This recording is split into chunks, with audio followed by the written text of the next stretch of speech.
Sir, ஆளுநருடைய அந்த பேட்டி அவர் இவ்வளோ ஒரு ஒரு ஒரு லாங் டியூரேஷன் பேட்டியை வந்து அவர் இதுக்கு முன்னால் கொடுத்ததில்லை. இப்போ தான் கொடுத்துருக்காரு. ஒரு மணி நேரம் 12 நிமிஷம்னு நினைக்கிறேன் அந்த பேட்டி.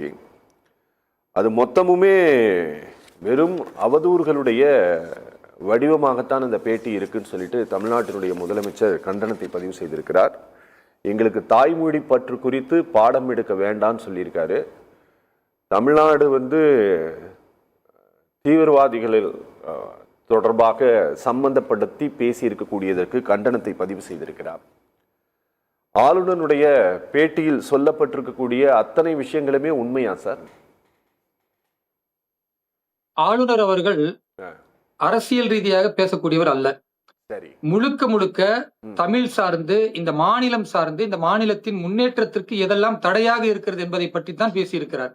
சரி. ஆனா இந்த மாநிலத்தின் முன்னேற்றத்துக்கு மிகப்பெரிய தடையாக இருக்கிற திமுக ஆட்சி, குறிப்பாக தமிழக முதல்வர் ஐயா ஸ்டாலின் அவர்களுடைய கையாளாகத்தனத்தினால் இன்றைக்கு சட்டம் ஒழுங்கு முற்றிலுமாக சீரழிந்து போயிருக்கிறது. எங்கு பார்த்தாலும் போதைப் பொருள், எங்கு பார்த்தாலும் பாலியல் வன்கொடுமைகள், பெண்களுக்கு பாதுகாப்பு இல்லாத மாநிலம், இப்படி நிறைய கொடுமைகள் நடந்து கொண்டிருக்கும் பொழுது அதை மடைமாற்றுவதற்கு அவர்கள் எடுக்கக்கூடிய வாதங்கள் என்னன்னா, ஒண்ணு ஹிந்தி எதிர்ப்பு அல்லது ஆளுநர் பேசியதற்கு எதிரான எதிர்ப்பு என்று மடைமாற்றுவதற்கு அவர்கள் எடுக்கக்கூடிய ஆயுதம் தான். அது மாதிரிதான் இன்றைக்கு விவசாயிகள் கொதித்து போயிருக்கிறார்கள். டெல்டா மாவட்டங்கள்ல ஒட்டுமொத்த விவசாயிகளும் கண்ணீர்ல இருக்கிறாங்க. ஒழுங்காக இவர்கள் நெல்மணிகளை பாதுகாக்காதனால அத்தனையுமே வந்து இன்றைக்கு வீணாக போய்விட்டது. விவசாயிகள் எல்லாம் கண்ணீரோடு தற்கொலைக்கு தயாராக இருக்கக்கூடிய ஒரு மாநிலமா இன்னைக்கு தமிழ்நாடு விவசாயிகளை தாங்கி பிடித்திருக்கிறது. இப்படிப்பட்ட மோசமான நிலையை மறைப்பதற்குத்தான் ஆளுநர் அவர்கள் தமிழ் பற்றி, தமிழின் பண்பாட்டை பற்றி பேசியதற்கு எதிர்ப்பு தெரிவிக்கிறார்கள். நான் கேட்கிறேன், ஆளுநரை போய் அபாண்டமாக இவர்கள் தீவிரவாதி என்று பேசுகிறார்களே, கொஞ்சமாவது திமுகவிற்கு தேசப்பற்று இருக்கா? பிரிவினைவாதத்தை மொத்தமாக இவர்கள் தாங்கி பிடிக்கிறார்கள் என்பது இந்த வார்த்தையிலிருந்து தெரிகிறது. ஆளுநர்கள் பேசுகிறார்கள் என்றால் தமிழகத்தின் புள்ளி விவரத்தின் அடிப்படையில் பேசுகிறார். உங்களுக்கு தெரியும், 3 மாதத்திற்கு முன்னால கோயம்புத்தூர்ல இதே மதரசாவில 2 பேர் பிடிபடுகிறார்கள். என்ஐஏவில் எதற்காக பிடிபட்டார்கள்? அவர்கள் தீவிரவாத செயலை செய்ய போகிறார்கள் என்ற தகவலின் அடிப்படையில் முன்னெச்சரிக்கை கைது செய்யப்படுகிறார்கள். அதே மாதிரி கோயம்புத்தூர்ல திமுக ஆட்சியில தான் கார் குண்டுவெடிப்பு நடக்கிறது. அதே போன்று திண்டுக்கல்லில் ராமலிங்கம் அவர்களை படுகொலை செய்த குற்றவாளிகளை தமிழக காவல்துறை பிடிக்க முடியாத நேரத்தில் என்ஐஏ அதே திண்டுக்கல்ல கைது செய்கிறது. அதே போன்று தீவிரவாதிகளை கொடைக்கானலில் கைது செய்கிறது. தமிழகம் என்பது இன்றைக்கு அடிப்படைவாத பயங்கரவாத சக்திகளுடைய ஊன்றுகோலாக செயல்பட்டு கொண்டிருக்கிறது என்கிற புள்ளி விவரத்தை அவர் எடுத்து சொல்லிவிட்டு இது போன்ற தீவிரவாதங்கள் ஒடுக்கப்பட வேண்டும் என்று தெளிவாக சொல்கிறார். ஆனா வாய் புளித்ததோ மாங்காய் புளித்ததோ ஐயா ஸ்டாலின் அவர்கள் நம்முடைய ஆளுநரையே வந்து தீவிரவாதி போன்று அவருடைய கட்சிகளை பேச வைப்பது என்பது அரசியல் அநாகரிகம் என்பதை தாண்டி இவர்களுக்கு தமிழை பற்றிய, தமிழ் உணர்வை பற்றிய அக்கறை இல்லை என்பது தெளிவாக தெரிகிறது. நான் கேட்கிறேன், தமிழை பற்றி இவ்வளவு அக்கறை எடுத்து பேசக்கூடிய தமிழக முதல்வர் ஐயா ஸ்டாலின் அவர்கள் எத்தனை முறை தமிழகத்தை தாண்டி பிற மாநிலங்களில் போய் தமிழுக்கான முக்கியத்துவத்தை அளித்திருக்கிறார்? கிடையவே கிடையாது.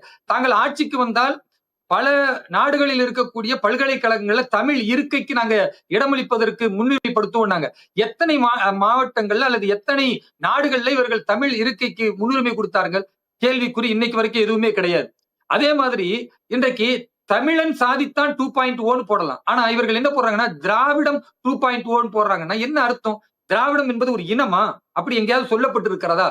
தமிழன் என்கிற ஒரு இனம் உண்டு, அவனுக்கு தனியே ஒரு பெருமை உண்டு என்று சொன்னால் அது ஒரு மதிப்பு மிக்கது, தமிழை போற்றுவது. ஆனா இவர்கள் தமிழை திராவிடம் என்று சொல்லி ஒரு கூட்டு குருமா மாதிரி வைத்து தமிழினத்தையே வந்து நாசப்படுத்தக்கூடிய வேலையை பார்க்கிறார்கள். தமிழை பொறுத்தவரை இவர்களுக்கு என்ன அக்கறை இருக்கிறது? கடந்த காலத்துல இவர் சொல்றாரு, தமிழை பற்றி எங்களுக்கு சொல்லித்தர தேவையில்லை ஆளுநர்னு. ஆளுநர் அவர்கள் திருக்குறளை பேசுகிறார். ஆளுநர் அவர்கள் தமிழை முயன்று பேசுகிறார். அவர் வேறு மொழிக்காரராக இருந்தாலும் கூட. ஆனா தமிழ் மொழியில் பிறந்து தமிழ் மொழியிலே வளர்ந்து தமிழை காக்கிறேன் என்று சொல்லக்கூடிய ஐயா ஸ்டாலின் அவர்கள் அழகிய திருக்குறளை 5 அடுக்கடுக்காக சொல்லுவாரா? நான் கேட்கிறேன். அல்லது தமிழ் மொழி இலக்கிய சுத்தத்தோடு பேசுவாரா? நான் கேட்கிறேன். அவர் பேசுவதற்கே ஒரு துண்டுச்சீட்டு தேவைப்படுகிறது சொல்லக்கூடிய கருத்துக்களுக்கு என்றால் ஆளுநர் அவர்களை தமிழை பற்றி பேசுவதற்கு இவருக்கு என்ன தார்மீக பொறுப்பு இருக்கிறது நான் கேட்கிறேன். அதை தாண்டி இன்றைக்கு தமிழகத்துல நீங்க பாருங்க, கமலஹாசன் ஒரு நடிகர் இருக்கிறார். இன்னைக்கு திமுகவோடு கூட்டணியில இருக்கிறார். அவரு கடந்த காலத்தில் என்ன செஞ்சாரு? தமிழில் இருந்துதான் கன்னடம் பெயர்ந்ததுன்னு சொன்னார். சார் கமலஹாசன் விடுங்க, ஆனா- அதாவது கவர்னருடைய பேட்டி நீங்க இல்லைங்க, அதை முழுசா கூட கண்டிக்கலைன்றேன். ஒரே ஒரு நிமிஷம், கமலஹாசன் இதுல முழுசா தேவையில்லைன்னு நினைக்கிறேன். ஏன்னா நாங்க பார்த்திருக்கேன். கவர்னர் பத்தி பேசணும்னு நினைக்கிறேன். ஏன்னா அவரோட பேட்டியில நிறைய சார்ஜஸ். நான் கமலஹாசனை தனிப்பட்ட முறையில் பேசல. கமலஹாசன் தமிழில் இருந்துதான் கன்னடம் பிறந்தது என்று சொல்லும் பொழுது கன்னடத்தில் உள்ள அந்த மாநிலத்தின் முதல்வர் எதிர்த்தாரு. இங்க தமிழை காக்குகிறேன் என்று சொல்லக்கூடிய முதல்வர் ஐயா ஸ்டாலின் அவர்கள் ஏதாவது எதிர்த்தாரா? ஏதாவது பேசினாரா? இல்ல தமிழ்ல சொன்னதுதான் கரெக்ட், கமலஹாசன் சொன்னது கரெக்ட், தமிழ் மொழிதான் மூல மொழி, அப்படி ஏதாவது பேசினாரா? கன்னடத்துடைய முதலமைச்சர், இன்னும் சொல்ல போனா திமுகவுடைய காங்கிரஸ் கூட்டணியில் இருக்கு, அந்த முதல்வர் எதிர்ப்பு தெரிவிக்கிறார். தமிழை காக்கிறேன் என்று சொல்லக்கூடிய ஐயா ஸ்டாலின் மௌனம் காக்கிறார், வாய்ப்புத்தி இருக்கிறார் என்றால் இவர்களுக்கும் தமிழுக்கும் எந்த ஒரு தொடர்பும் கிடையாது.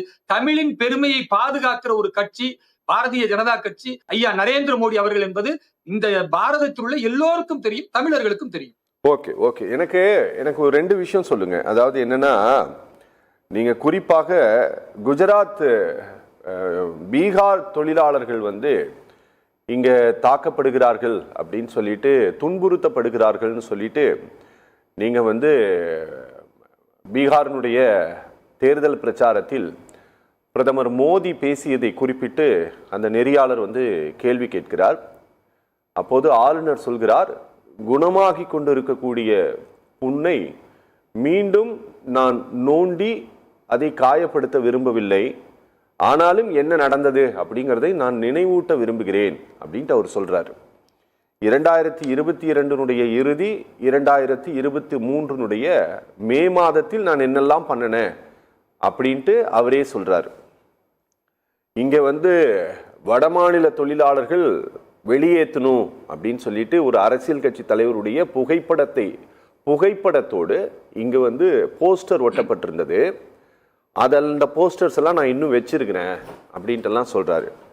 2வது, பலர் துன்புறுத்தப்பட்டார்கள், பலர் வெளியேற்றம் செய்யப்பட்டார்கள், எக்ஸோடஸ் நடந்தது அப்படிங்கிறாரு.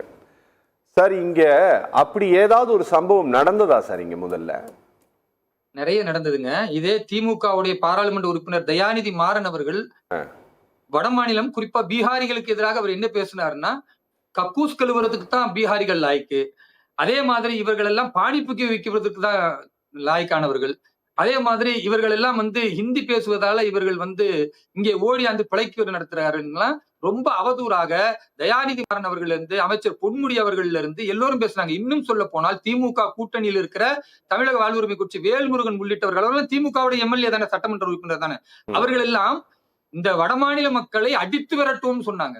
இந்த தமிழர்களை தவிர இங்க யாரும் இருக்க முடியாதுன்னு சொன்னாங்க. திருப்பூர்ல வடமாநில மக்கள் தாக்கப்பட்டார்கள்.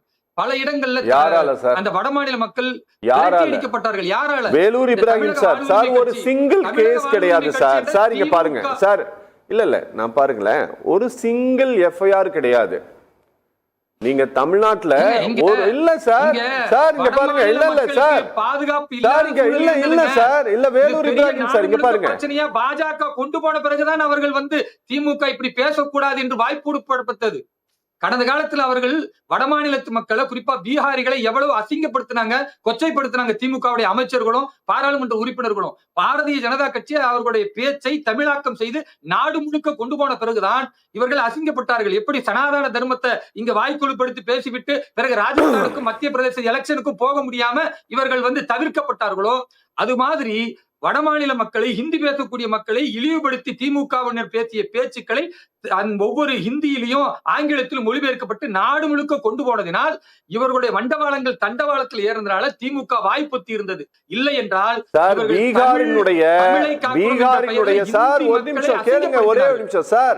பீகாரினுடைய பாரதிய ஜனதா கட்சியினுடைய அபிஷியல் ட்விட்டர் ஹேண்டில் பொய்யான வீடியோக்களை பரப்பியது. இங்க துன்புறுத்தப்படுகிறார்கள், அடிக்கப்படுகிறார்கள் அப்படின்ட்டு பொய்யான அவதூறான வீடியோக்களை பிஜேபியினுடைய ட்விட்டர் ஹேண்டில் பண்ணது. சார் இங்க பாருங்க, சொல்றத கேளுங்க. நீங்க ஏங்க பீகாருக்கு போறீங்க? வேலூர் இப்ராஹிம் பாரதிய ஜனதா கட்சியுடைய தேசிய செயலாளர், தமிழகத்திலிருந்து சொல்றேன், இங்கு ஏராளமான ஹிந்தி பேசக்கூடிய மக்கள் துன்புறுத்தப்பட்டார்கள், திமுக ஆட்சியில் தாக்கப்பட்டார்கள், திமுகவினுடைய பாராளுமன்ற உறுப்பினர்களால் இழிவுக்குள்ளாக்கப்பட்டார்கள், அசிங்கப்படுத்தப்பட்டார்கள். நான் சொல்றேன், நீங்க எதுக்கு பீகாருக்கு போறீங்க? சரி, தமிழகத்துல நல்லது இருந்து கொண்டு நான் பாஜக சார்பா சொல்றேன். நல்லது. எதுக்கு நம்ம பீகார போய் ஓகே சார், ஓகே பேசலாம்.